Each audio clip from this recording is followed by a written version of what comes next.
First choice was Indian foreign services, भारतीय विदेश सेवा। IFS, दूसरी भारतीय प्रशासनिक सेवा, तीसरी भारतीय पुलिस सेवा। भारतीय पुलिस सेवा। ये मैंने रखी थी। और उसके बाद IRS, IT, revenue services, income taxes, and then there is revenue services, custom and excise duties. So those were there. तो अब आयोग मुझे, DOPT मुझे क्या पोजीशन देते हैं वो तो अभी देखने को है, but most probably my rank lies in the range of I probably could get IFS or IPS, although that is completely speculative. इसके लिए सारी ही सेवाएं अपने आप में श्रेष्ठ हैं। हाँ बिल्कुल, Every job gives you different opportunity and I respect all. हाँ यस यस यस बिल्कुल बिल्कुल। तो ये यानी कि एक तरह से जो है वो कुल मिलाकर रैंक के हिसाब से अब आगे यानी कि एक तरह से अब ये डिपेंड करेगा UPSC द्वारा कि जो चॉइसेज हैं उसके हिसाब से कौन सी सर्विस है या पोस्ट है इसको मिलती है, उसी के हिसाब से फिर इनकी एकेडमी में यानी कि एक तरह का ट्रेनिंग प्रोग्राम है वो रहेगा। तो ये थी ज्योति मौर्य जिनके बारे में आपने है ये जानकारी है वो प्राप्त की है। और ये IAS या IPS, IFS सर्विस जो भी मिले अपने आप में यानी कि एक तरह से ये देश की वो सर्वोच्च सर्विसेज हैं जिनमें प्रत्येक युवा का जाना अपने आप में सपना होता है। इसी के साथ साथ में कुछ और सवाल है कि आप अपनी जो सफलता का श्रेय है वो किसे देना चाहती हैं और किन्होंने यानी कि एक तरह से आपको इसके लिए मोटिवेट किया, या कोई ऐसे यानी कि एक तरह से कोई इवेंट रहे हों, उन इवेंट से यानी कि एक तरह से आपको इंस्पिरेशन मिला हो, या आपका यानी कि एक तरह से कोई आइडल रहा हो जिससे भी इंस्पिरेशन मिला हो, वो कौन है?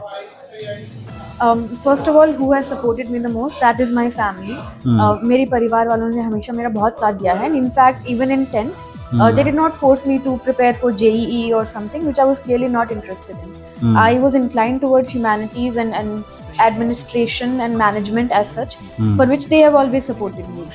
तो कभी उनका प्रेशर नहीं रहा, हमेशा से फ्री माइंड होकर उन्होंने मुझे पढ़ाई करने के लिए प्रेरित किया है। So definitely all the credit goes to my mother and my father. And apart from that, my role model is definitely Tina Dabi. She was a moment and she is a moment, she will be for the whole decade.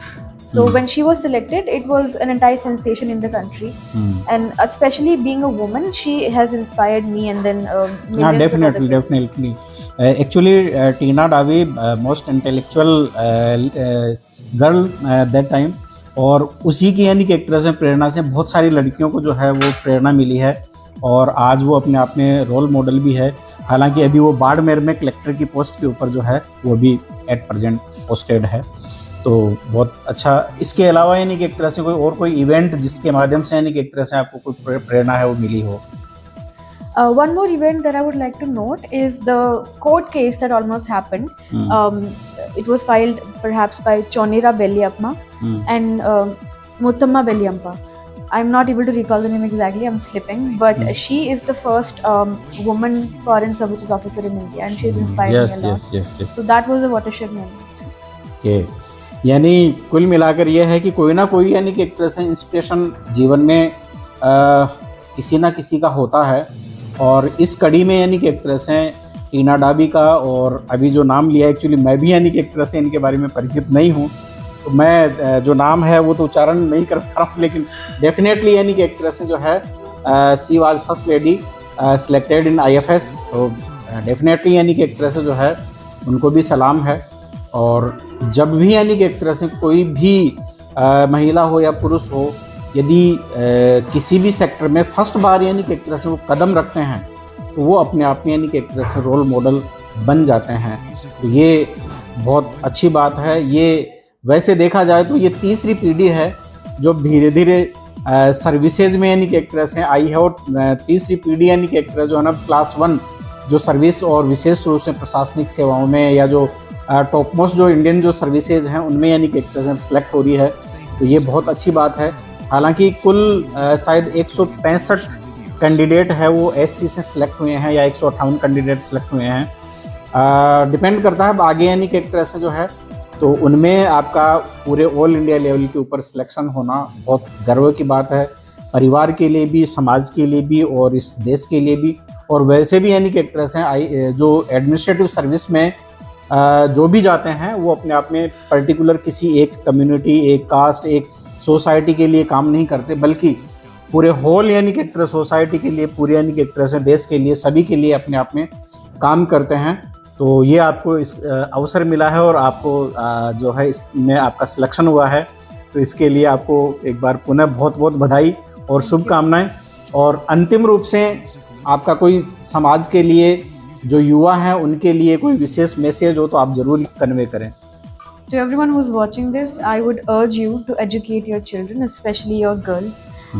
कभी भी लड़कों लड़कियों में, अपने बच्चों में फ़र्क नहीं करें और लड़कियों को आप पढ़ाएं, उनको आगे बढ़ाएं and give them opportunities.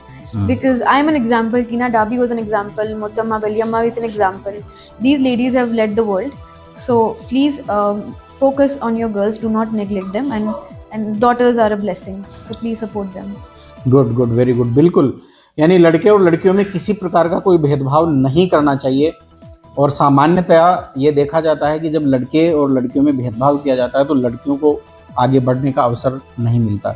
लेकिन यदि परिवार का पूरा सपोर्ट मिलता है तो निश्चित रूप से हमारी जो लड़कियां हैं वो टैलेंटेड है, इंटेलिजेंट है और किसी भी प्रकार की जो कंपटीशन हो उसको फाइट करने का उनमें दम होता है। टीना डाबी जब IAS बनी थी तो उस समय भी यानी कि एक तरह से जो है उसने एक ऐसा चैलेंज जो है स्वीकार करते हुए एक देश में मिसाल कायम की थी और फर्स्ट रैंक पर यानी कि एक तरह से टीना डाबी उस समय आई थी। और आज उसी की इंस्पिरेशन से बहुत सारी जो लड़कियां हैं वो धीरे धीरे यानी कि एक तरह से जो है वो सिलेक्ट हो रही हैं। और ये अपने आप में यानी कि एक तरह से जो है महत्वपूर्ण बात है। और साथ ही साथ कि अंतिम संदेश यही कि बच्चे और बच्चियों में किसी प्रकार का कोई भेदभाव नहीं करना चाहिए।